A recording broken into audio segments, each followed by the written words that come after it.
करूया सुरू. राज्याचं पावसाळी अधिवेशन उद्यापासून सुरू होत आहे. 3 आठवड्याचं पूर्ण अधिवेशन या ठिकाणी प्रस्तावित केलेलं आहे आणि अधिवेशनाच्या माध्यमातून सर्वसामान्य नागरिकांचे प्रश्न सुटावेत या दृष्टीनं सकारात्मक चर्चा आणि त्याच्यावर सरकारच्या वतीनं योग्य उपाययोजना अशा पद्धतीचं नियोजन करणं हे सरकारी पक्ष म्हणून आम्ही त्याचा प्रयत्न करणार आहोत. खरं म्हणजे आजही आमच्या विरोधी पक्षांनी चहापानावर बंदी घातली किंवा चहापानावर बहिष्कार घातला. खरं तर ते चर्चेला आले असते तर काही गोष्टींवर चर्चा झाली असती, काही विचार विनिमय झाला असता, पण त्याऐवजी त्यांनी 6 पानाचं एक पत्र आम्हाला दिलं. एक गोष्ट चांगली आहे की मागच्या वेळी पत्रावर सह्या नाहीत अशी टीका झाल्यामुळे यावेळी पत्रावर सह्या दिसतायत. पण आपल्यापैकी ज्यांनी पत्र बघितलं असेल त्यांच्या लक्षात येईल की आधीच सगळ्यांच्या सह्या वेगळ्या पानावर घेऊन ठेवल्या आहेत आणि त्याच्यावर 6 पानाचं पत्र जोडलेलं आहे. त्याच्यामुळे हरकत नाही, पण किमान म्हणजे काहीतरी आमचे विरोधक लक्षात घेत आहेत ही अतिशय चांगली गोष्ट आहे. आणि आपण जर बघितलं तर हा जो काही सह्यांचा जो काही एका कागदावर त्या ठिकाणी हाताने गोष्ट क्रमांक लिहिलेला आपल्याला पाहायला मिळतो, त्यातून लक्षात येतं की ते वेगळं जोडलेलं आहे. आपण जर हे पत्र बघितलं, मला थोडी शंका आली म्हणून मी जरा चेक केलं तर माझ्या लक्षात आलं की हे पत्र देखील ChatGPTने तयार केलं आहे. याचा उपयोग करून म्हणजे पत्र हे तयार करण्याकरता आता विषय राहिले नाहीत, कल्पकता राहिली नाही किंवा प्रश्नाचं आकलन जे आहे ते आकलन राहिलेलं नाही. त्यामुळे एआयचा उपयोग करून पण मला या गोष्टीचा आनंद आहे की किमान टेक्नॉलॉजीचा उपयोग हे विरोधक करायला लागलेले आहेत. ही चांगली गोष्ट आहे. आपल्यापैकी प्रत्येकालाच तंत्रज्ञानाचा उपयोग केला पाहिजे. येणारा जमाना एआयचा असल्यामुळे येणारी आव्हानं लक्षात घेत विरोधकांनी आतापासून त्याचा उपयोग सुरू केला, त्याबद्दल मी त्यांचं अभिनंदन देखील या निमित्ताने करतो. आणि खरं तर आपण बघितलं पाहिजे की आता या ठिकाणी यावेळी जयंतराव वेळेवर पोहोचले या पत्रकार परिषदेमध्ये, कारण आपण कनेक्टिंग लिंक तयार केलेली असल्यामुळे ते कुठेही ट्रॅफिकमध्ये अडकले नाहीत आणि या ठिकाणी ते पोहोचले. फक्त आता अल निनोला देखील आमच्याशी जोडण्याचा प्रयत्न त्यांचा चाललेला आहे. ही देखील अतिशय आनंदाची गोष्ट आहे की हे पण जर त्यांनी ChatGPTला विचारलं असतं तर अशा प्रकारचे स्टेटमेंट्स त्यांनी केले नसते. आणि आपल्याला कल्पना आहे की भास्करराव अलीकडच्या काळात खूप रागवतात. तुम्ही कालच बघितलं असेल की ते आपले मिलिंद नार्वेकर यांनी 2-4 वेळा हॉर्न वाजवल्यानंतर भास्कररावांनी त्यांचंच ऑपरेशन तुडवा करून टाकलं. तर हरकत काही नाही. मला असं वाटतं की आता एकूणच या संपूर्ण पत्रकार परिषदेमध्ये कोणताही नवा विषय हा विरोधक मांडू शकलेले नाहीत. त्यांच्या पत्रातही म्हणजे एक तर पॅराग्राफ असा आहे की मी तुम्हाला 2023 पासूनच्या प्रत्येक पत्रामध्ये तो पॅराग्राफ तुम्हाला दाखवू शकतो. म्हणजे त्याचं ते काही बदलतच नाही. तसे तेच घटना टाकतात. ज्या घटनांवर चर्चाही झाली, कारवाई झाली तरी त्याच घटना टाकतात. कारण लोकांना अपेक्षित असे मुद्दे हे विरोधकांना अवगतच नाही आहेत. हा याच्यामागचा मोठा प्रश्न आहे. आता त्यांनी कर्जमाफीच्या संदर्भात देखील याच्यामध्ये सूतोवाच केलेला आहे. पहिल्यांदा तर मी स्पष्ट करू इच्छितो, समोर कुठल्याही निवडणुका नसताना आम्ही कर्जमाफी केली आहे. केवळ विधानसभाच नाही तर आम्ही स्थानिक स्वराज्य संस्थाच्या निवडणुका जिंकलेलो आहोत. तरी देखील आम्ही हा विचार केला नाही की आता काय करायचं, आता 2029ची निवडणूक आहे, त्यामुळे 28 किंवा 29 मध्ये कर्जमाफी करू असा विचार आम्ही केला नाही. कारण आमच्याकरता कर्जमाफी हा राजकीय विषय नाही. आमच्याकरता कर्जमाफी ही शेतकऱ्यांकरता एक आपल्याला आमचा शेतकरी जगला पाहिजे, आमच्या शेतकऱ्याला पुन्हा कर्ज घेण्याची शक्ती प्राप्त झाली पाहिजे, याकरताचं एक इन्स्ट्रुमेंट, एक उपकरण म्हणून आम्ही कर्जमाफीकडे पाहतो. यापूर्वीही जेव्हा आम्ही कर्जमाफी केली होती तेव्हाही मी सांगितलं होतं की कुठल्याच कर्जमाफीने शेतकरी कधी श्रीमंत झाला नाही. कर्जमाफी हा काही परमनंट उपाय पण नाही, पण परिस्थिती अनुरूप आपल्याला कर्जमाफी करावी लागते. कारण त्याशिवाय त्या कर्जाच्या नेटमध्ये पुन्हा आपल्याला शेतकऱ्यांना आणता येत नाही. पण हे करत असताना यावेळी आपण एक कमिटी तयार केली आणि त्या कमिटीला हे काम दिलं होतं की त्यांनी शॉर्ट टर्मच्या उपाययोजना, लॉंग टर्मच्या उपाययोजना, बँकिंग सिस्टीमवर त्याचा होणारा परिणाम, या सगळ्या गोष्टीचा विचार करून त्या संदर्भातला रिपोर्ट द्यावा. समितीच्या रिपोर्टच्या आधारावर काही निकष आपण यामध्ये टाकलेले आहेत. पण मला असं वाटतं की आज आपण जर विचार केला तर 36,585 कोटी रुपये आणि 56 लाख शेतकऱ्यांना या कर्जमाफीचा लाभ होणार आहे. आणि हा जो आकडा आहे आतापर्यंतच्या झालेल्या कर्जमाफींमधला सगळ्यात मोठा आकडा आहे. सर्वात जास्त बेनिफिशियरीज आतापर्यंतच्या कर्जमाफीमधले या कर्जमाफीत असणार आहे. त्यामुळे काही गोष्टी निश्चितपणे आपण केलेल्या आहेत की बँकिंग सिस्टीम जी आहे त्या बँकिंग सिस्टीमवर जर ताण आला आणि बँका जर त्या ठिकाणी अडचणीत आल्या तर उद्याच्या काळामध्ये आजच आपण पाहतोय, मागच्या काळात नागपूरसारखी बँक, वर्धेसारखी बँक, बुलढाणासारखी बँक, ह्या बँका अडचणीत आल्यामुळे आज या जिल्ह्यांमध्ये कर्ज घेणाऱ्या शेतकऱ्याची संख्या ही मोठ्या प्रमाणात कमी झालेली. आणि म्हणून बँकाही कशा प्रकारे वाचवता येतील, पण कर्जमाफी बँकेकरता नाही, ती शेतकऱ्याकरता, अशा पद्धतीनं याचं स्ट्रक्चरिंग आम्ही केलेलं आहे.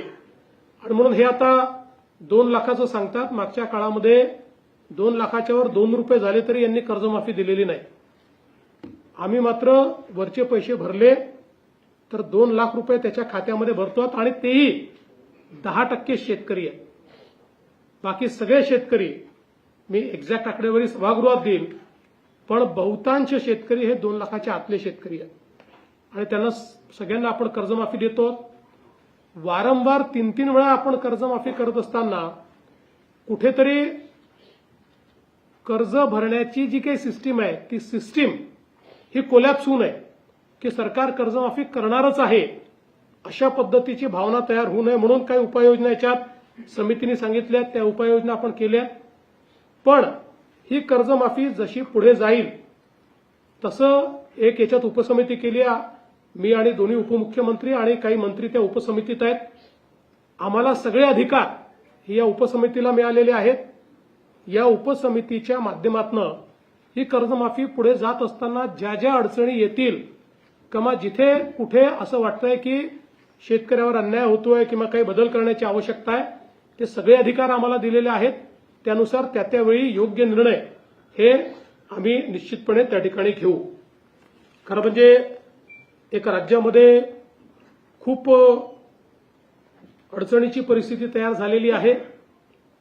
अल निनोमुळे पाऊस खूप लांबलेला आहे आणि मोठ्या प्रमाणात पावसाचं डेव्हिएशन आहे.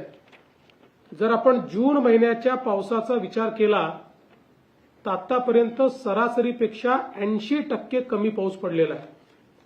आणि तो आपण जर बघितला तर विदर्भात 80%, मध्य महाराष्ट्रात 83% आणि कोकणात तर सरासरीच्या 86% कमी आहे.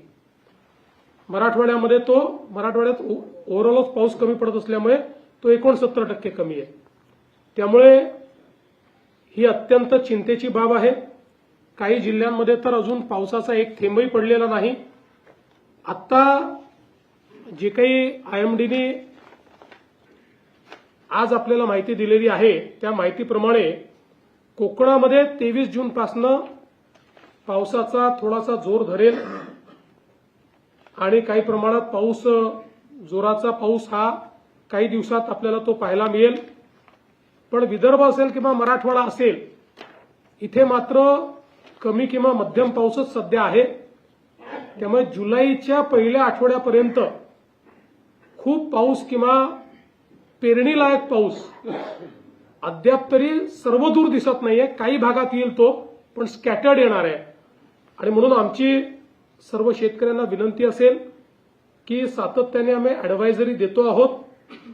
राज्य सरकारच्या अॅडव्हायझरीप्रमाणे म्हणजे 100 मिलीमीटर पाऊस जेव्हा जमिनीत जातो त्यानंतरच या पेरण्या करणं हे अपेक्षित आहे.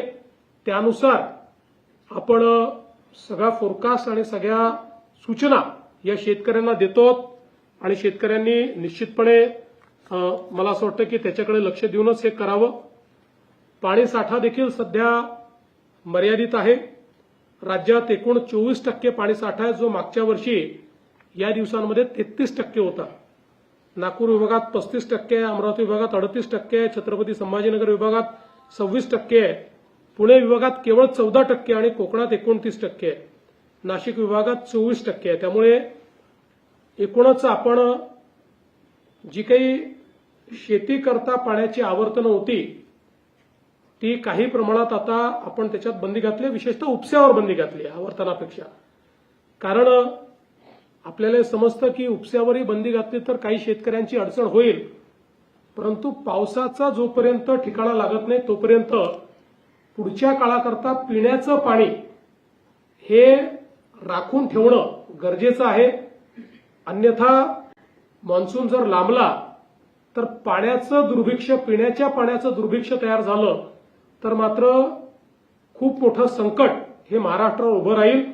आणि म्हणून काही प्रमाणात थोडी शेतकऱ्यांची नाराजी पत्करून देखील आम्ही उपसा जो आहे तो आता त्या ठिकाणी बंद केलेला आहे.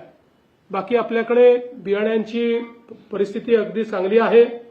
भरड धान्याचं पीक जर लोकांनी थोडं शेतकऱ्यांनी जास्त घेतलं तर कमी पाण्यात देखील ते मॅनेज होऊ शकतं. आता इंधन आणि गॅसच्या पुरवठ्यातही काही फार अडचणी राहिलेल्या नाहीयेत. आणि मला असं वाटतं की आता खतांच्या संदर्भातही मिश्र खतं योग्य पद्धतीने उपलब्ध आहेत. युरियाची थोडी कमतरता आहे, पण एकदम कमतरता आहे असं नाहीये. त्याच्यामध्ये थोडं लक्ष देऊन आपण युरियाचं जे काही वाटप आहे ते करण्याचा प्रयत्न या ठिकाणी करतो आणि केंद्र सरकार त्याचा पुरवठा देखील आपल्याला या ठिकाणी करते. आज खरं म्हणजे विरोधकांनी आपल्या पत्रामध्ये नीट परीक्षेचा उल्लेख केलेला आहे. आज अतिशय नीट पद्धतीनं नीटची परीक्षा पार पडलेली आहे आणि राज्यातील 2 लाखापेक्षा जास्त विद्यार्थ्याने कुठलीही अडचण न येता नीटची परीक्षा ही त्या ठिकाणी दिलेली आहे. खरं म्हणजे आता राज्यामध्ये आपण अनेक सुधारणा केलेल्या आहेत. त्या संदर्भातली सगळी माहिती सभागृहामध्ये आपण वेगवेगळ्या चर्चांच्या माध्यमातून देऊ. केंद्रामध्येही एनडीएच्या सरकारला 12 वर्ष पूर्ण झाली आहेत आणि त्याही संदर्भात महाराष्ट्राला मोठ्या प्रमाणात मोदीजींच्या सरकारची जी मदत मिळाली त्याबद्दल त्यांचे आभार आम्ही मानतो. त्याची माहिती सभागृहाच्या माध्यमातून देण्याचा प्रयत्न आम्ही करू. मला असं वाटतं की एकूणच जर आपण या सभागृहाचा विचार केला तर 10 विधेयकं या अधिवेशनामध्ये मान्यतेकरता येणार आहेत आणि त्यातलं सगळ्यात महत्वाचं मी समजतो असं विधेयक म्हणजे महिला शेतकऱ्यांना कायदेशीर दर्जा देण्याचं विधेयक आहे. आज आपण ज्यावेळेस सर्व्हे करतो त्यावेळेस लक्षात येतं शेती क्षेत्रामध्ये सर्वाधिक काम करणाऱ्या महिला आहेत, पण महिलांना शेतकऱ्याचा दर्जा नाही किंवा त्यांच्या नावाने शेती नसल्यामुळे त्यांना शेतकरी समजलं जात नाही. आणि म्हणून स्वामीनाथन यांनी या संदर्भात सुधारणा सुचवल्या होत्या. स्वामीनाथन यांच्याच कन्या ज्या आहेत सौम्या स्वामीनाथन यांनी या संदर्भात आपल्याला कल्पना असेल की आपल्या महिला शेतकरी वर्षाच्या निमित्ताने आपल्याकडे एक जॉईंट सेशन आपण घेतलं होतं आणि त्यावेळी त्यांनी या संदर्भातलं एक प्रेझेंटेशन करून महिला शेतकरी या संदर्भातला दर्जा देणारं विधेयक जर आणलं तर त्याचा महिला शेतकऱ्यांना कसा फायदा होईल याचं प्रेझेंटेशन केलं होतं. त्यानुसार आता आपण हा निर्णय केला आणि याच अधिवेशनामध्ये आपण महिला शेतकऱ्यांना कायदेशीर दर्जा देऊन त्या शेतकरी असल्याचा दाखला हा त्यांना देणार आहोत. या व्यतिरिक्त अनेक विधेयकं याच्यामध्ये आहेत आणि मला असं वाटतं की काही एक फक्त विधेयक मागचं पेंडिंग विधेयक आहे विधान परिषदेत, बाकी नवीन विधेयकं या ठिकाणी येणार आहेत. आणि निश्चित मी पुन्हा एकदा सांगतो, आमचा प्रयत्न हा संवादाचाच आहे.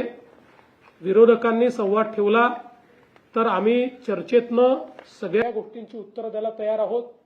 राजकारण केलं तर राजकीय उत्तर मिळेल, समाजकारण केलं सामाजिक उत्तर मिळेल, हितांकरता निर्णय केले किंवा हितांकरता चर्चा केली तर हितकारी अशा प्रकारचेच त्या ठिकाणी उत्तरं मिळतील हा विश्वास मी या निमित्ताने आमच्या विरोधकांना देतो.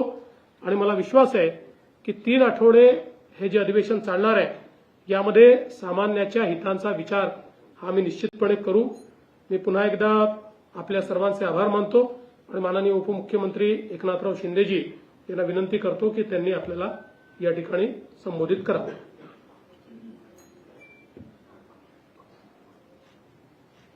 पत्रकार परिषदेमध्ये सगळ्यांचं मनापासून स्वागत. उद्यापासून अधिवेशन, पावसाळी अधिवेशन सुरू होत आहे आणि आज आंतरराष्ट्रीय योग दिनाच्या देखील आपल्याला सगळ्यांना शुभेच्छा. आदरणीय प्रधानमंत्री नरेंद्र मोदीजींनी योगाला जागतिक स्तरावर नेण्याचं काम केलं, त्यामुळे आम्ही सगळ्यांनी योगा केलेला आहे सकाळी. आणि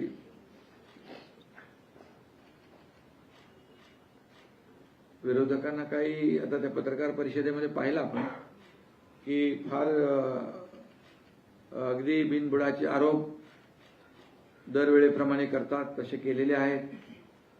त्यांची जळजळ मळमळ आम्ही समजू शकतो, पण त्यांनी पण योग करावा आणि चांगलं फिट राहावं. खरं म्हणजे त्यांचा बहिष्कार कायम आहे.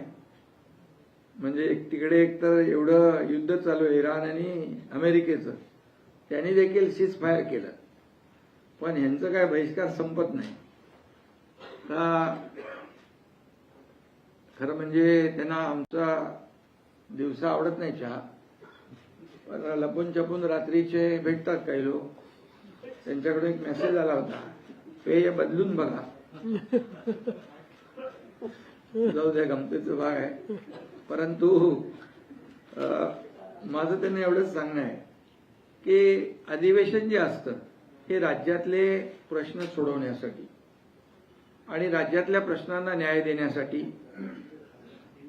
परंतु विरोधी पक्षाने नेहमीच बहिष्काराचं जे काही हत्यार कायम ठेवलेलं आहे आणि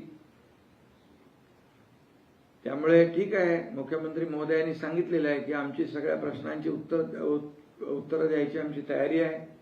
सभागृहामध्ये आज अनेक विषय आहेत. दुष्काळ आता पाऊस आपला अल निनोमुळे पुढे गेला आहे, त्याच्यावरचं नियोजन आहे, त्याच्या बाबतीत सूचना असतील. पुढच्या शेतकऱ्यांच्या बाबतीत काही प्रश्न असतील त्यांनी मांडावे आणि त्याला न्याय मिळवून घेण्याचं काम सरकारकडून विरोधी पक्षांनी केलं पाहिजे. मुख्यमंत्री महोदयांनी शेतकऱ्यांच्या बाबतीमध्ये अगदी आकडेवारी सहित सगळे आकडे इथे दिलेले आहेत. मी आपल्याला सांगू इच्छितो की आमच्या महायुती सरकारच्या काळात आतापर्यंतच्या इतिहासामध्ये शेतकऱ्यांना जेवढी मदत कधी झाली नाही तेवढी मदत शेतकऱ्यांना झालेली आहे. त्याचे आकडे माझ्याकडे आहेत. आकडे मगाशी देखील मुख्यमंत्री महोदयांनी 36,000 कोटीची जी आपली कर्जमाफी आहे ती देखील आहे. 2022 मध्ये 15,000 कोटी रुपये त्यांना दिले आपण.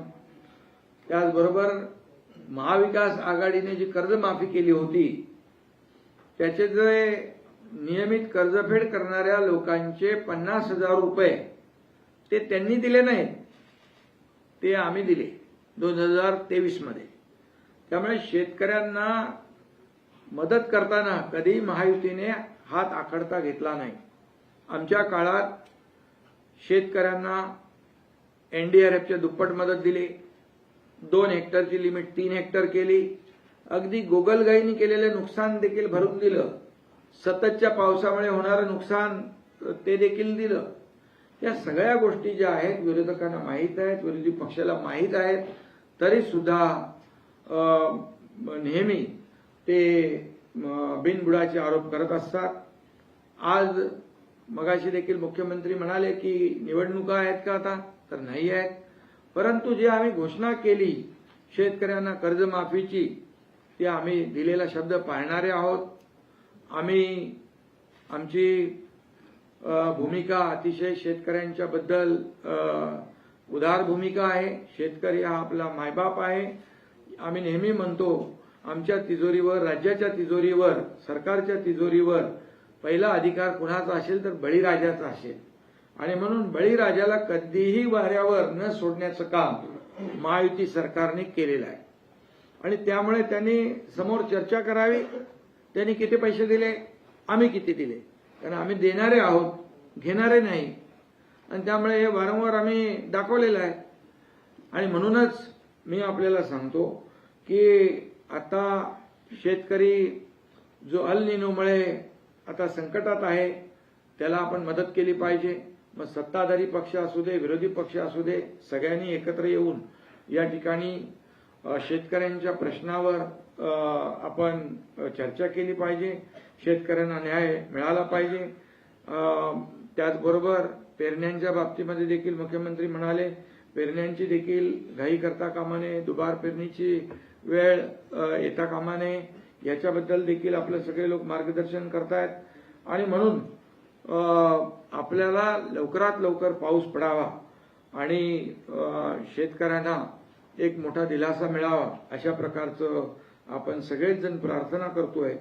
आणि नेहमीच राजकारण तर आपण राजकारण नेहमी करतोच आहे, परंतु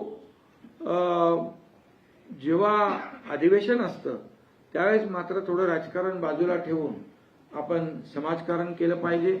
आणि या राज्यातल्या शेतकरी असतील, कष्टकरी असतील, लाडक्या बहिणी असतील, कामगार असतील, सगळे जे कोणी लोक असतील यांना न्याय मिळवून कसा आपल्याला देता येईल. आणि विरोधी पक्षाचं काम जिथं सरकार चुकत असेल नक्की विचारा, परंतु सरकार चांगलं काम करत असेल तरी सुद्धा बिनबुडाचे आरोप करायचे, ठोकत राहायचं, ह्या सगळ्या काही गोष्टी योग्य नाही आहेत.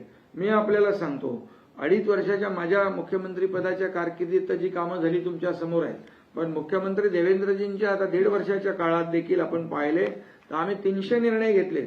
सर्व समावेशक गृहनिर्माण धोरण आणलं, 35 लाख लोकांना घरं द्यायचे, झोपडपट्टी मुक्त महाराष्ट्रासाठी क्लस्टर योजना, समूह पुनर्विकास योजना ती करतोय. मुंबई पुणे मिसिंग लिंकचं उद्घाटन आम्ही केलेलं आहे. ग्रामीण पेयजल धोरण आम्ही आणलेलं आहे. प्रशासन अधिक कार्यक्षम आम्ही करतोय. सरकारी विभाग वाढवून मुख्यमंत्री महोदयांच्या मार्गदर्शन 46 आपण केले. ग्रामीण भागात 3,500 किलोमीटरचे रस्ते आम्ही बांधतोय. 90,000 कोटींच्या उद्योगांना प्रोत्साहन दिलेलं आहे. 20,000 रोजगार मिळतील. आणि राज्यात एआयचं धोरण मगाशी तुम्ही बोललात ते एआयचं त्यांनी पत्रामध्ये एआय वापरलेलं आहे. एआयचं धोरण आम्ही जाहीर करतोय. त्याचबरोबर विकसित भारत जीरामजी योजनेची प्रभावी अंमलबजावणी देखील आम्ही करतोय. विरार अलिबाग मल्टीमॉडल कॉरिडॉर आम्ही करतोय. त्याचबरोबर अनेक depot gateway of India metro 23,487 कोटीला मंजुरी दिली आहे. सांडपाणी प्रक्रिया पुनर्वापर धोरण 424 शहरांना लाभ देणारं धोरण या ठिकाणी आम्ही आणलंय.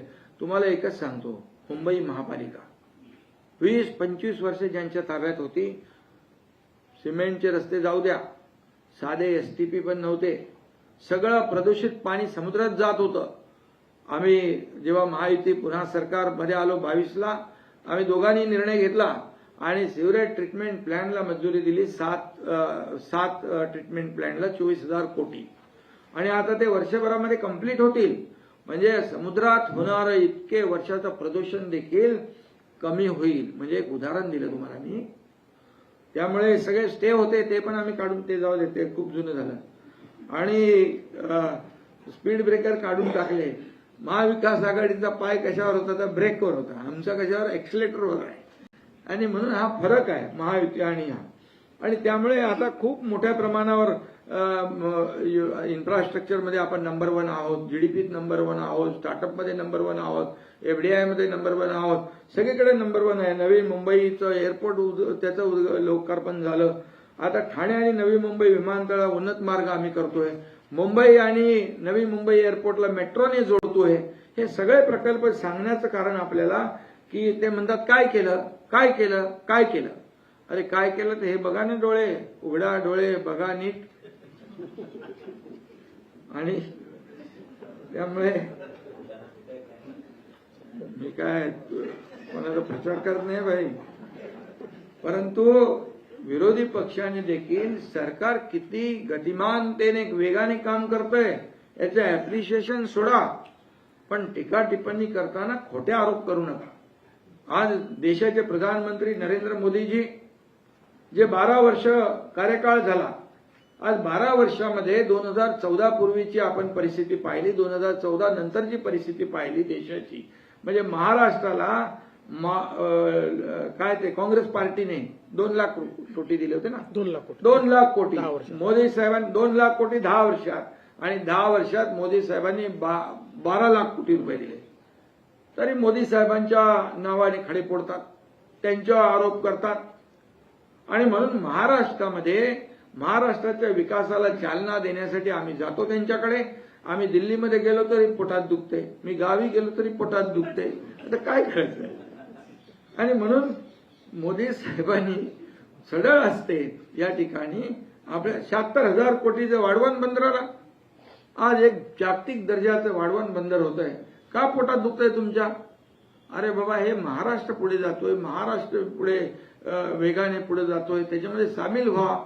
आणि म्हणून मी आपल्याला एवढंच सांगतो की किती आरोप केले, किती काही केलं तरी सुद्धा महायुतीने जे काम केलेलं आहे, पूर्वी जेव्हा देवेंद्रजी मुख्यमंत्री होते त्यांनी सुरू केलेल्या योजना, जलयुक्त शिवार योजनेसारखा महत्वाकांक्षी प्रकल्प, मराठवाडा वॉटर ग्रीड बंद करून टाकला, स्टे मारून टाकला, त्याच्यावर बंद केला. हे काय तर ह्याच्यामध्ये भ्रष्टाचार झालेला आहे. चौकशी केली, 1 रुपयाचा भ्रष्टाचार नाही, पण त्यांनी चांगली योजना बंद केली. मग ती आम्ही पुन्हा सुरू केली 2022 मध्ये, आणि 2022 मध्ये सगळ्या योजना पुढे केल्या. 2022ला सरकार बदललं नसतं ते महाराष्ट्र 20-25 वर्ष मागे गेला असता. आणि ही वस्तुस्थिती आहे, तुम्हीही बघताय, कोस्टल रोड बघताय. आता मगाशी तुम्ही बोलले नाही ते काय कोण आले आपले जयंत पाटील, जयंतरावांना. आम्ही विरोधी पक्षाला पण ते मोकळा ठेवलाय, फटाफट या म्हणून, लवकर या. आणि म्हणून Atal Setu, coastal road, missing link, समृद्धी महामार्ग, किती प्रकल्प आम्ही केले. आज देवेंद्रजी गेले होते तिकडे दावोसमध्ये, किती आणले हो, 15 लाख, किती 16 लाख कोटी. मी गेलो तेव्हा सुरुवातच होती, मला वाटलं अरे बाबा कोण करतील की नाही, आता नवीन सरकार आले, तरी सुद्धा त्यावेळेस देखील 7 लाख कोटी रुपयाचं एमओयू साईन झाले. नुसतं एमओयू नाही, त्याचं एक्झिक्युशन झालं, त्याचं कन्व्हर्जन झालं, त्याची अंमलबजावणी झाली. नुसत्या मी कागदावर नाही. आज बघा, सिंगल विंडो क्लिअरन्स. काय येतात उद्योग एवढे मोठ्या प्रमाणावर. का विरोधी पक्ष जे खोटे नाटे आरोप करतो, जर आम्ही काम केलं नसतं तर हे आले असते का. या झालेल्या निवडणुकांमध्ये महापालिका, स्थानिक स्वराज्य संस्थांमध्ये एवढा मोठं यश महायुतीला मिळालं असतं का. अरे म्हणाले बिनविरोध झाल्या निवडणूक. अरे बिनविरोध झाले, तुमचे उमेदवार पळून गेले तर आम्ही काय करणार. आणि त्यामुळे विरोधकांनी आत्मचिंतन केलं पाहिजे, आत्मपरीक्षण केलं पाहिजे. का या सगळ्या गोष्टी विकासाला आपण प्राधान्य दिलेलं. आम्ही खुर्चीला प्राधान्य दिलं नाही. आमचा अजेंडा विकासाचा अजेंडा आहे. लाडक्या बहिणींमध्ये त्या लाडक्या बहिणींचे म्हणाले योजना बंद केल्या. अरे बाबा, तसं होऊ शकत नाही. लाडक्या बहिणींची योजना कधीही बंद होणार नाही. पण ज्या लाडक्या बहिणींच्या नावावर पुरुषांनी पैसे घेतलेत, मग त्यांना पुरुषांचे चालू ठेवायचे का पैसे. अरे कुठेतरी बघा ना तुम्ही. आणि का कोण त्याच्यामध्ये केवायसी मध्ये बाबा याच्यामध्ये का आपण रद्द केलंय. आणि पात्र आमची लाडकी बहीण एकही वंचित राहणार नाही योजनेपासून, हे देखील पत्रकारांना आम्ही तर आपल्या माध्यमातून त्यांना सांगतो, अरे तुम्ही बोलताय लाडकी बहीण लाडकी बहीण, जेव्हा लाडकी बहीण योजना सुरू केली तर कोर्टात कोण गेलं होतं? कोर्टात तेच गेले होते, बंद मिळू नये म्हणून लाडक्या बहिणींना. आणि त्यामुळे ते जाऊ द्या, परंतु आम्ही लाडकी बहीण योजना सुरू केली, राबवली, पुढेही चालू राहणार. आणि या सगळ्या योजना ज्या आहेत, या सगळ्या योजना बघा, कर्जमाफीचा आम्ही निर्णय घेतला, मुख्यमंत्र्यांनी अर्थसंकल्पीय अधिवेशनामध्ये घोषणा केली, त्याचं आता शेतकऱ्यांना वाटप सुरू होत आहे. आणि म्हणून आम्ही बोलतो ते करतो, दिलेला शब्द पाळतो. आम्ही प्रिंटिंग मिस्टेक कधी म्हणत नाही. प्रिंटिंग मिस्टेक झाली म्हणून निवडणुकीत बोलायचं असतं, करायचं कुठं असतं, असं नाही आहे. आणि म्हणून महायुती सरकार जे आहे या ठिकाणी महाराष्ट्राला पुढे घेऊन चाललंय. डबल इंजिन सरकार आहे, केंद्र सरकारचं पूर्ण पाठिंबा आहे.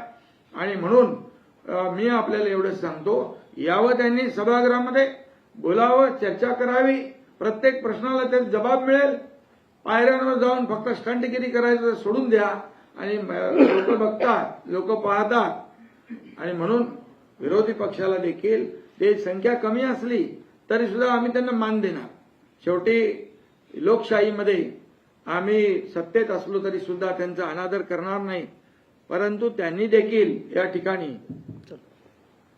ठिकाणी जे आहे वस्तुनिष्ठ बोललं पाहिजे. फुकटचं काहीतरी खोटे नाटे आरोप करता कामा नये, एवढंच माझी त्यांना सूचना आहे. बाकी तर उद्यापासून तुम्हाला कळेलच सगळं.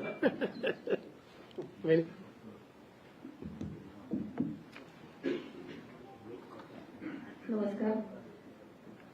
आदरणीय मुख्यमंत्री साहेब, उपमुख्यमंत्री साहेब, आजच्या या पत्रकार परिषदेसाठी उपस्थित सर्वच आपण पत्रकार बंधू भगिनींनो आणि माध्यम प्रतिनिधींचे सर्वांचेच मी मनापासून स्वागत करते.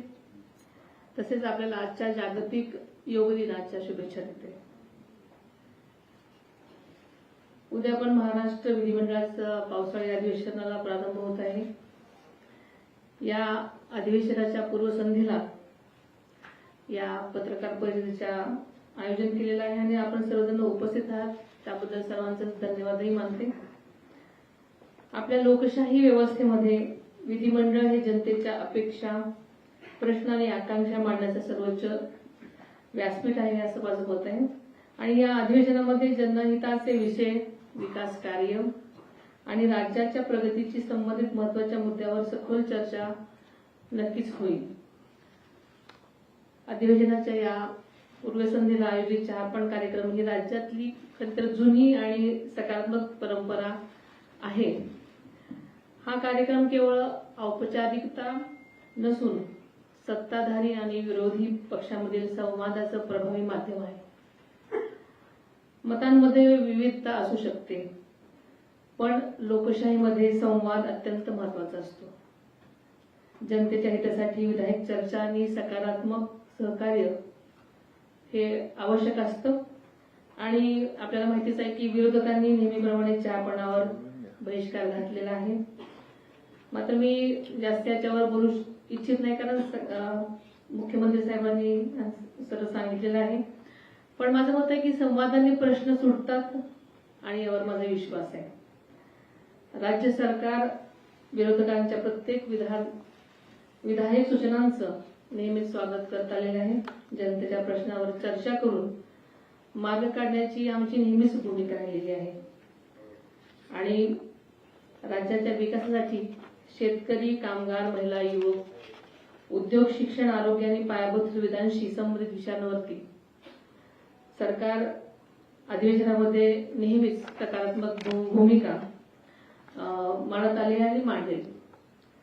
यंदाच्या या अल निनोच्या प्रभावामुळे राज्यामध्ये अपेक्षित प्रमाणामध्ये पाऊस अद्याप सुरू झालेलाच नाही.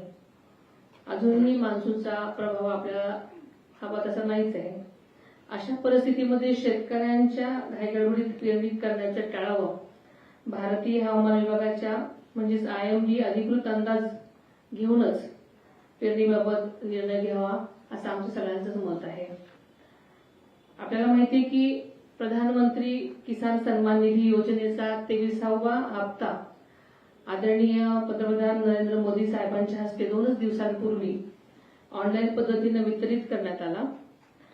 या हप्त्याअंतर्गत महाराष्ट्रातील सुमारे 51 लाख शेतकरी कुटुंबांचा त्यांच्या खात्यात एकूण 1,817 कोटींची रक्कम थेट जमा करण्यात आली आहे।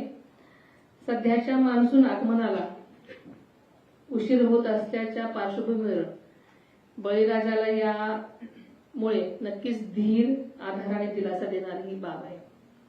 हे पावसाळी अधिवेशन जनतेच्या अपेक्षांना न्याय देणारं, विकासाला गती देणारं आणि राज्यही त्यांचे निर्णय घेणारे ठरेल असा माझा विश्वास आहे। महाराष्ट्रातील सर्वांगीण विकासासाठी महायुती सरकार नेहमीच कटिबद्ध आहे। जनतेचे प्रश्न सभागृहात मांडले जातील, त्यावर सगळ्यांकडूनच प्रभावी उत्तरे दिली जातील असा मला विश्वास आहे। आणि बाकी सगळ्याच घटकांवर आदरणीय मुख्यमंत्री साहेबांनी, उपमुख्यमंत्री साहेबांनी प्रकाश टाकलेलाच आहे। युनोने हे वर्ष आंतरराष्ट्रीय महिला शेतकरी वर्ष म्हणून जाहीर केलं आहे आणि महिला शेतकऱ्यांना त्यांचे हक्क आणि सन्मान मिळवून देण्यासाठी राज्य शासन कटिबद्ध आहे। यांच्या या समीकरणासाठी व अधिवेशनात विधेयक सादर केले जाणार आहे आणि हे अधिवेशन अतिशय सकारात्मक रीतीने पार पडेल असा माझा विश्वास आहे। धन्यवाद। सीएम साहब, विपक्ष के नेताओं का आरोप है, खासकर भास्कर जाधव का, कि जो कॉन्ट्रैक्टर है उनका जो बिल का पेमेंट किया जाता है उसका 56% कमीशन लिया जाता है। मंत्रालय देखिए, भास्कर जाधव जी के पास कौन पहुंचा मुझे पता नहीं। हमारे पास तो ऐसी कोई शिकायत आई नहीं है। कोणीही अशा प्रकारची तक्रार केली तर त्याच्यावर कारवाई होईल। पण मला असं वाटतं अलीकडच्या काळामध्ये भास्कर जाधवांचा जो भास आहे तो वाढलेला आहे। त्यांना वेगवेगळे भास व्हायला लागलेले आहेत। त्यातनं कदाचित हा भास त्यांना झालेला असेल। हे सरकार इतकं ट्रान्सपरंट आहे की कोणाला मंत्रालयात यावंच लागत नाही, थेट खात्यामध्ये पैसे जमा होतात। आणि आता तर आम्ही पीडब्ल्यूडी विभागामध्ये अशी व्यवस्था उभी केलेली आहे की एका विविक्षित रकमेपर्यंत तर त्यांना इमिजिएटली ते पैसे त्या ठिकाणी मिळतात, किंवा त्यांना आता चेक डिस्काउंटिंगची देखील व्यवस्था आम्ही केलेली आहे। आणि काही अजूनही व्यवस्था ज्या आहेत या ऑनलाईन करण्याचा आमचा प्रयत्न आहे। ट्रान्सपरंटली काम चाललेलं आहे। हवेत तीर मारायचे, वाटेल ते आरोप करायचे यांनी जनतेचा विश्वास मिळत नाही। आम्हीही विरोधी पक्षात होतो, पुरावे देऊन आरोप केले, केलेला आरोप कधी परत घेतला नाही। धानाच्या बोनसचा प्रश्न अजूनही प्रलंबित आहे। त्या संदर्भात यापूर्वी सांगितलेलं आहे, हेच सरकार आहे की ज्या सरकारने वारंवार धानाला बोनस दिलाय। यापूर्वीच्या सरकारने धानाला बोनस दिलेला नाही। त्यामुळे या संदर्भात राज्य सरकारने सांगितलं आहे योग्य वेळी योग्य निर्णय आम्ही करू। 81 लाख लाडक्या बहिणींना पैसे मिळत नाहीयेत असा आरोप यावेळेस केला गेला। 81 लाख महिलांना पैसे मिळत याही संदर्भात मी वारंवार स्पष्ट केलेलं आहे की अनेक वेळा संधी देऊन ज्यांनी केवायसी केलं नाही याचा अर्थ कुठल्या तरी एका नियमात ते बसत नाहीये। जसं आमच्या लक्षात आलं की 10 लाख लाभार्थी असे आहेत की जे इन्कम टॅक्सच्या लिमिटच्या बाहेर आहेत, 2.5 लाखाच्या वर ज्यांचं त्या ठिकाणी उत्पन्न आहे। आपण काही अटी शर्ती ठेवून ही योजना लावली होती, ज्यात 2.5 लाखाच्या आत उत्पन्न पाहिजे, एका घरामध्ये 2च महिलांना हे घेता येईल, अशा ज्या अटी शर्ती आपण लावल्या होत्या। आता आपण सगळा डेटा कलेक्ट करतो। तो डेटा कलेक्ट केल्यानंतर जसं इन्कम टॅक्स विभागाचा डेटा आला तर त्यात आपल्याला लक्षात आलं की कोण कोण इन्कम टॅक्स पेई आहे पण तरी लाडकी बहीण घेतली आहे। आरटीओचा डेटा घेतला तर लक्षात आलं कोणाकडे 4 व्हीलर आहे पण तरीही त्या ठिकाणी त्यांनी बेनिफिट घेतलेला आहे। रेशन कार्डाचा डेटा घेतला तर लक्षात आलं की एकेका घरामध्ये 6-6, 7-7 लोकांनी समजा घेतलं असेल तर 2चा नियम आहे। त्यामुळे शेवटी एखादी योजना आपण सुरू करतो त्याचे जे निकष असतात त्या निकषाप्रमाणे योजना चालली आहे की नाही हे सीएजी त्याचं ऑडिट करतात आणि ऑडिटमध्ये जर निकषाच्या बाहेर ती योजना चालली असेल तर राज्य सरकारवर ताशेरे येतात. आणि म्हणून सुरुवातीला आपण योजना सेल्फ सर्टिफिकेशनवर केली होती. तुम्ही जे सांगाल ते सत्य मानून योजना दिली जाईल.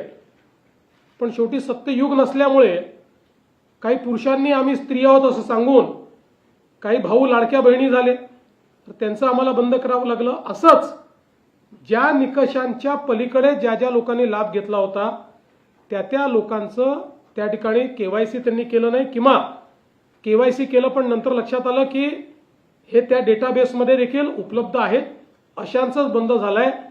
जे नियमात आहेत, केवायसी केलं आणि नियमात आहेत, एकही हप्ता त्यांचा थकवलेला नाही. दर महिन्याला नियमित आपण त्यांना पैसे देतो आहोत.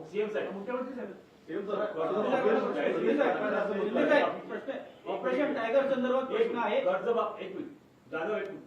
कर्जमाफी सरकार जाहीर केली, पण विरोधकांचा असा आरोप आहे की अटी शर्तीमध्ये ही कर्जमाफी अडकलेली आहे आणि सरकारने शेतकऱ्यांचा सातबारा कोरा करायला पाहिजे. नंबर 1. नंबर 2, मुंबईची जी जीवनवाहिनी आहे बस बेस्टची संपूर्ण ठप्प झालेली आहे आणि मेस्मा कायदा लागू केला असं जाहीर केले, पण अद्यापपर्यंत काही दिसत नाही. पहिल्यांदा तर सांगतो, विरोधकांना बोलायचा अधिकार नाही. त्यांनी 2 कर्जमाफी केल्या. 2. एक UPAच्या काळात 2009 साली आणि दुसरी 2020 साली. या दोन्ही कर्जमाफीत सांगितलं होतं की 7/12 कोरा. मग तुम्ही 2020 साली 7/12 कोरा केला होता, तर आम्हाला 2026 साली कर्जमाफी का द्यावी लागते? त्यामुळे मुळातच पुन्हा एकदा सांगतो, कर्जमाफीचा जो काही उद्देश असतो तो जे शेतकरी कर्ज मिळण्याकरता अपात्र झालेले आहेत ते पुन्हा कर्ज घेण्याच्या परिस्थितीत आले पाहिजेत, एलिजिबल झाले पाहिजेत, याकरता कर्जमाफी करायची असते. दुसरं, आपण कर्जमाफी ज्यावेळेस करतो त्यावेळी जो नियमित कर्ज भरणारा शेतकरी आहे त्याला हे वाटू नये की मी कर्ज थकवलं असतं तर फायदा झाला असता, मी कर्ज भरलंही चूक झाली, म्हणून त्यालाही आपण मदत करतो. त्यामुळे मी पुन्हा एकदा सांगतो, अटी आणि शर्ती काहीच नाहीत. ज्या काही अटी आपल्याला पाहायला मिळत आहेत त्या उलट UPA सरकारच्या ज्या काही कर्जमाफी आहेत त्यापेक्षा चांगल्या अटी आहेत, सोप्या आहेत. आणि एकच यामध्ये आम्ही प्रयत्न करतो की बँकिंग सिस्टीम आपली जी आहे त्याच्यावर अनिष्ट परिणाम होणार नाही, अशा प्रकारचा प्रयत्न आम्ही करतो आहोत. तेवढाच एक प्रयत्न याच्यामध्ये आहे. त्यामुळे कुठलाही अभ्यास न करता नुसतं अटी-शर्ती म्हणायचं. ज्यावेळी शेतकऱ्यांना याचा लाभ होईल त्यावेळी विरोधकांची तोंड बंद होते. आणि बेस्टच्या संदर्भात माननीय उपमुख्यमंत्री त्या संदर्भात बैठक घेणार आहेत आणि त्यातनं मार्ग काढण्याचा प्रयत्न आहे. पण हा इल्लीगल स्ट्राईक आहे, त्यामुळे जरी इल्लीगल असला तरी शेवटी आपल्याला लोकांना त्या ठिकाणी फायदा झाला पाहिजे, लोकांना त्रास कमी झाला पाहिजे, या दृष्टीने या संदर्भात बैठक होणार. ऑपरेशन टायगर संदर्भात प्रश्न आहे. खासदार ओमराजे निंबाळकर हे संपलं काय सगळं? काही प्रश्न. खासदार ओमराजे निंबाळकर नाराज आहेत. त्यांच्यावरती ठाकरे गटाकडनं खूप जहरी टीका करण्यात आली. त्यांना रील स्टार देखील म्हणण्यात आलं. तेच ओमराजे निंबाळकर उद्या मातोश्रीवरती जाणार आहेत. नेमकं ऑपरेशन टायगर संदर्भात काय सध्या स्थिती आहे? 6 खासदार जे आहेत त्यांची एकत्र गट स्थापन केल्यानंतर तुमच्यामध्ये पक्षप्रवेश होणार आहे का त्यांचा? लवकरच तुम्हाला ब्रेकिंग न्यूज मिळेल. आम्ही ऑपरेशन अर्धवट करत नाही, फुलफूट करतो आणि ते तुम्हाला माहीत आहे, अनुभवी आहे. ओमराजे निंबाळकरांच्या बाबतीत आपण म्हटलं, खरं म्हणजे काल त्यांच्या वडिलांच्या हत्येचा खटला कोर्टामध्ये निर्णयासाठी होता. ते स्वतः आणि त्यांचा कुटुंब पूर्ण एका वेगळ्या दुःखामध्ये होतं आणि अशा संवेदनशील परिस्थितीमध्ये त्यांना शिवीगाळ करणं आणि आरोप प्रत्यारोप करणं, त्यांना त्यांच्याकडे होते तेव्हा ते अगदी जमिनीवरचा कार्यकर्ता म्हणून म्हणणं आणि नंतर आरोप करणं रील स्टार म्हणून, हे सगळं जे आहे, सकाळी आरोप करतात, खासदारांना शिव्या देतात, संध्याकाळी त्यांच्या रात्री गपचूप जाऊन घरी जाऊन पाय धरतात. हा खरं म्हणजे एक केमिकल लोचा आहे. आणि मी आपल्याला सांगू इच्छितो की जे काही आता चर्चा सुरू आहे ह्या सगळ्या झूट आहेत. तुम्हाला थोडं थांबा, ब्रेकिंग न्यूज मिळेल. ऑपरेशन यशस्वी आहे आणि बॉडी एकदम सुदृढ आहे.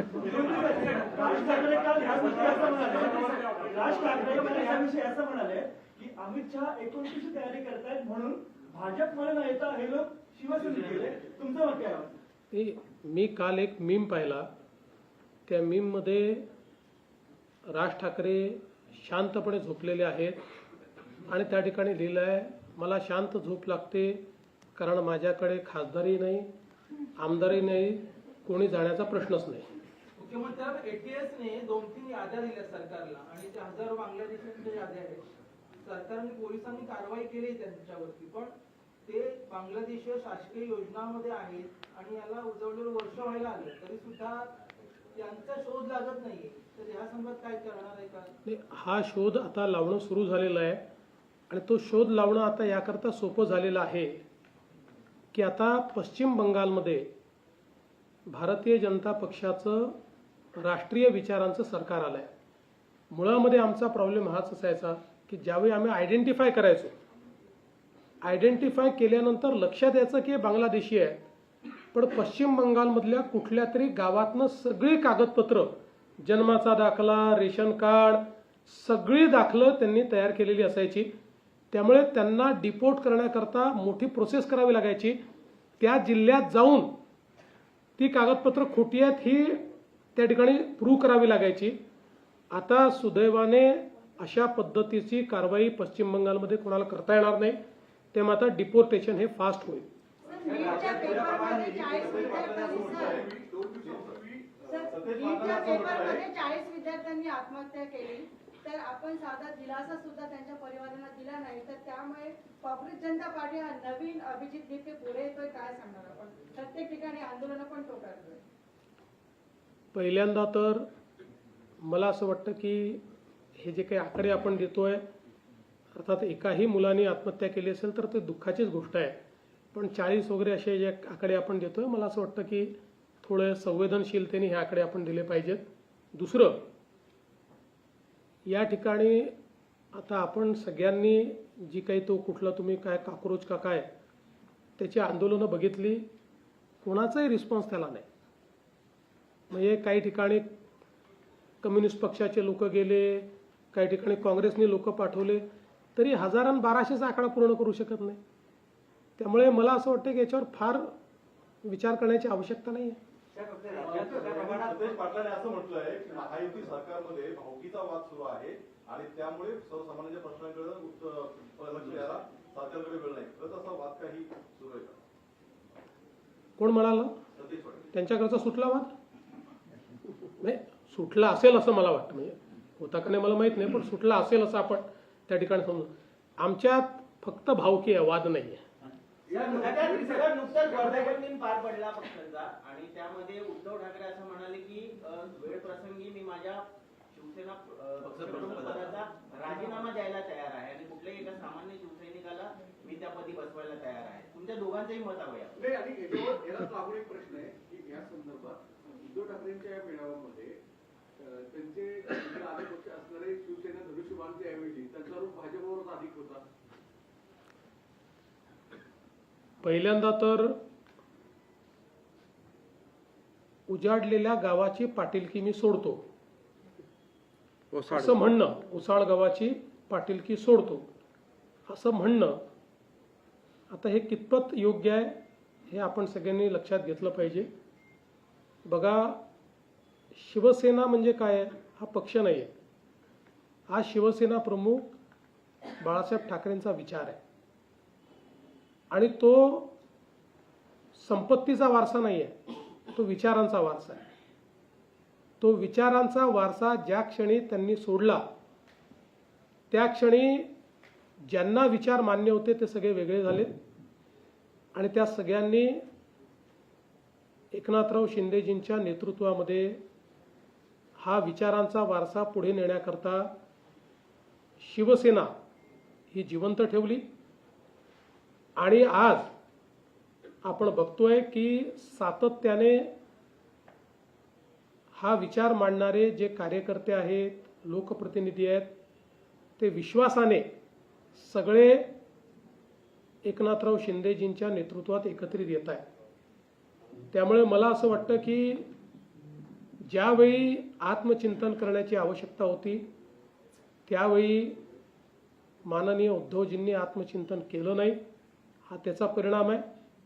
आज आता कोणाच्याही मनात ही शंका उरलेली नाही. बाळासाहेबांची शिवसेना म्हणजे एकनाथराव शिंदेजी चालवत आहेत तीच शिवसेना आहे. बाळासाहेबांचा धनुष्यबाण आता एकनाथराव शिंदेजींच्या सोबत आहे, त्यांच्या जवळ आहे आणि बाळासाहेबांचेच विचार ते पुढे नेत आहे.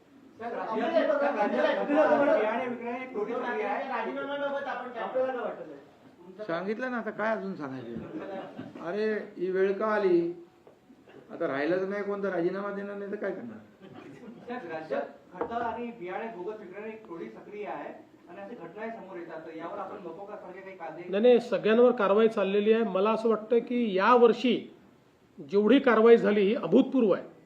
कारण आम्ही 1 महिन्यापासून या सगळ्या विषयांवर अतिशय कडक कारवाई सुरू केली होती. सर्वात जास्त परवाने सस्पेंड करण्याचं काम यावेळेस केलेलं आहे आणि कुठल्याही परिस्थितीत शेतकऱ्यांना बोगस बियाणं मिळू नये आणि बोगस खतं मिळू नये याचा प्रयत्न आमचा चाललाय. अंमली पदार्थांच्या वाढत्या तस्करीवर सुद्धा विरोधकांनी टीका केली की यावर मला असं वाटतं की आपल्या सगळ्यांकरता म्हणजे केवळ विरोधकांकरता नाही, आमच्याही करता हे मोठं आव्हान आहे आणि याचा समर्थपणे सामना करण्याकरता देश पातळीवर आता आम्ही योजना तयार केलेली आहे. आणि म्हणून तुम्ही बघा, गेल्या 2 वर्षामध्ये अंमली पदार्थांवर जेवढ्या मोठ्या प्रमाणात कारवाई झाली ही देशाच्या इतिहासात यापूर्वी झाली नाही. आणि आता देशाच्या गृहमंत्र्यांनी सांगितलं आहे की माओवाद हा आम्ही संपवला. आता हे जे काही अंमली पदार्थ आहेत याच्या विरुद्धची लढाई आम्ही इंटेन्सिफाय करू. चला, धन्यवाद.